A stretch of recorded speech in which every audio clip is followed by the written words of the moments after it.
3월 20일 토요일 하나님이 우리에게 주시는 말씀은 누가복음 20장 1절부터 18절입니다.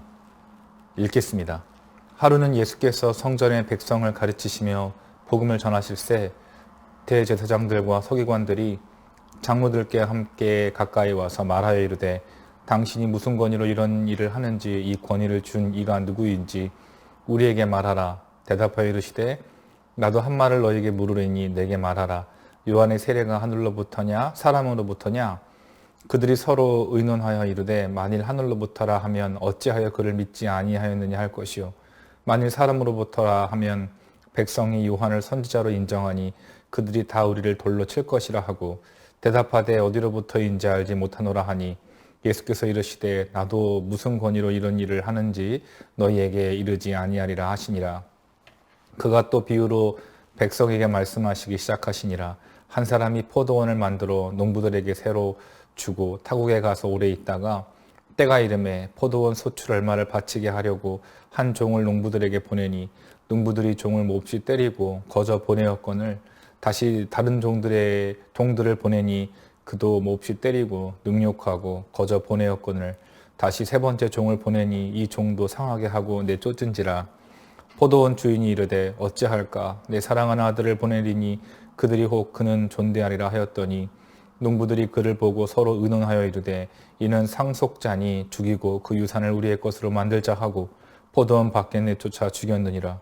그런즉 포도원 주인이 이 사람들을 어떻게 하겠느냐 와서 그 농부들을 진멸하고 포도원을 다른 사람에게 주리라 하시니 사람들이 듣고 이르되 그렇게 되지 말아지이다 하거늘 그들을 보시며 이르시되 그러면 기록된 바 건축자들의 버린 돌이 모퉁이의 머릿돌이 되었느니라 함이 어찌미냐.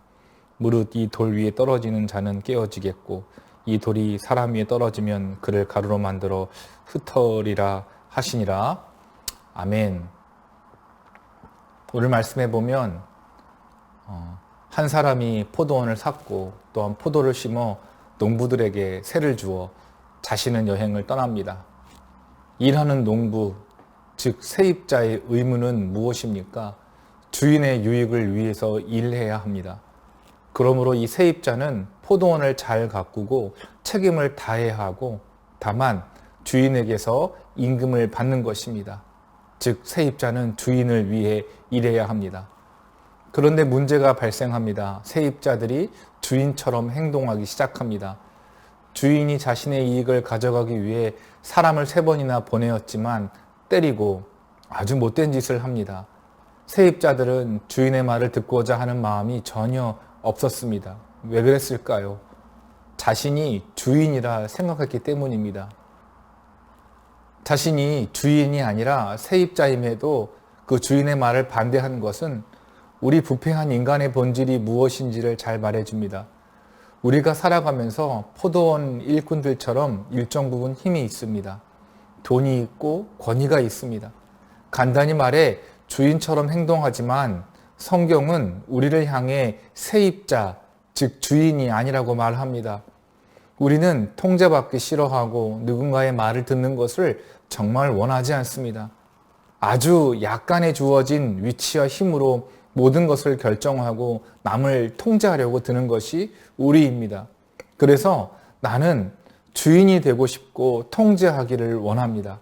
하지만 성경의 가르침이 무엇입니까? 맞습니다. 우리는 세입자입니다. 그래서 주인은 이 사람을 보내어 이 세입자인 농부들에게 경고합니다. 예를 들어 예레미야를 보면 하나님이 보내신 예레미야를 때리고 가두고 큰 수치를 줍니다. 뿐만 아니라 하나님이 보내신 많은 선지자들을 죽이기도 했습니다. 마찬가지로 이 포도원의 세입자들은 주인이 보낸 그 사람들에게 함부로 하고 또한 때리고 못된 짓을 하면서 정말 주인에게 극렬히 저항하고 또한 이 마음을 바꾸지 않습니다. 주인은 더 이상 사람들을 보내지 않고 자신의 아들을 보냅니다. 아들을 보내면 이들이 말을 듣고 변화될 것을 기대했기 때문입니다. 그러나 세입자들은 아들이 와도 마음을 바꿀 생각조차 없었습니다. 왜냐하면 자신이 주인이기 때문에 그렇습니다. 로마서를 보면 인간이 태어날 때부터 하나님을 향해 대적하고 하나님을 미워한다고 말씀합니다. 결국 포도원의 이 세입자들은 아들을 죽이고 포도원을 차지합니다. 말씀 그대로 세입자인 우리가 도리어 하나님의 은혜에 감사하지 않고 하나님을 미워하고 때로는 하나님이 주신 힘과 능력으로 하나님을 미워하는데 그 힘이 쓰여집니다. 그런 우리에게 하나님의 아들이신 예수님을 보내셔서 십자가를 통해 하나님의 자녀가 되는 관계 변화를 가져오셨습니다. 그 은혜를 받은 우리에게 어떤 변화가 일어나게 됩니까? 드디어 우리는 하나님을 대적하고 마치 우리가 주인처럼 살아왔음을 보게 됩니다. 하나님의 은혜가 우리 가운데 임하면 우리는 세입자이고 또한 주인이신 하나님의 말씀을 따라야 참된 소망이 있음을 깨닫게 되는 것입니다. 반대로 여전히 성경에서 하고 있는 경고는 주인이신 하나님을 대적하고 아들을 주신 은혜에 감사하지 않는 이들은 18절 말씀처럼 깨어지고 가려가 되는 운명을 맞이하게 된다는 것입니다. 오늘 이 말씀을 통해 주인이신 하나님을 섬기시기를 바랍니다. 더 나아가 때로는 우리 마음이, 우리 생각이 하나님이 주신 약간의 힘과 그 권위, 또 때로는 어떤 유익으로 인해서 우리 자신이 통제권자인 듯 아니면 주인인 듯 살아가는 마음이 있다면 회개하시기를 바랍니다. 그래서 우리를 위해 아들을 보내주신 하나님의 은혜에 감사하고 주인 되신 이 하나님 말씀에 순종한 하루가 되시기를 주님의 이름으로 기도합니다. 기도하겠습니다. 하나님 아버지 은혜를 진심으로 감사합니다. 하나님 저희에게 은혜 주셔서 저희가 하나님의 그런 이 주인 되심과 또한 이 세상이 하나님의 말씀으로 하나님의 손으로 통치되고 있음을 주님 믿게 하여 주십시오. 우리의 마음을 낮추셔서 살아계신 이 하나님의 역사를 보게 하시고 또한 우리의 마음을 겸손케 하셔서 여전히 우리는 인생의 세입자고 하나님 말씀에 순종할 수 있도록 주님 은혜를 더해 주십시오. 감사드리며 사랑이 많으신 예수님의 이름으로 기도합니다. 아멘.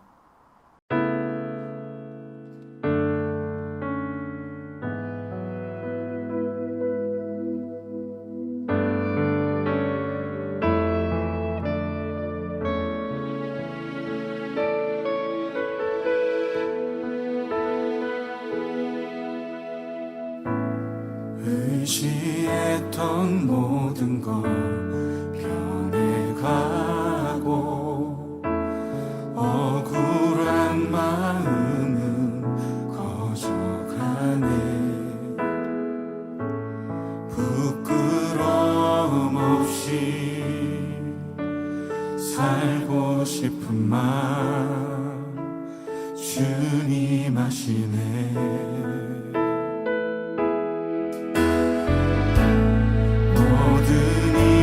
성으로 이겨내고 죄의 유혹을 따르지 않네.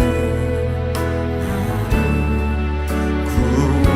구원하신 영원한 그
작게만 보여도 선하신 주 나를 이끄신 분의 중심을 보시는 주님만 따르네.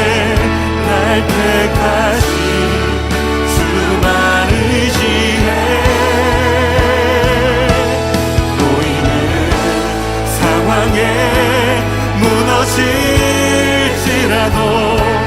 예수 능력이 나를 붙드네. 보이지 않아도 주님만 따르네. 내 평생 주님을 노래. 우리 다시 한번 고백합시다. 주어진 내 삶이 주어진 내 삶이 작게만 보여도 선하신 주 나를 이끄신 분의 중심을 보시는 주님만 따르네. 날 택하신 주만 의지해. 보이는 상황에 무너질지라도 예수 능력이 나를 붙드네. 보이지 않아도 주님만 따르네. 내 평생 주님을 이 시간 함께 기도하며 나아갑시다. 주님, 선하신 주님이 나를 이끄심을 믿습니다. 내 평생에 예수의 능력을 의지하며 예수의 이름을 높이고 날 택하신 예수의 소망으로 살고 예수 살아계심을 노래하는 자 되게 하여 주시옵소서. 우리 함께 기도하며 나아갑시다.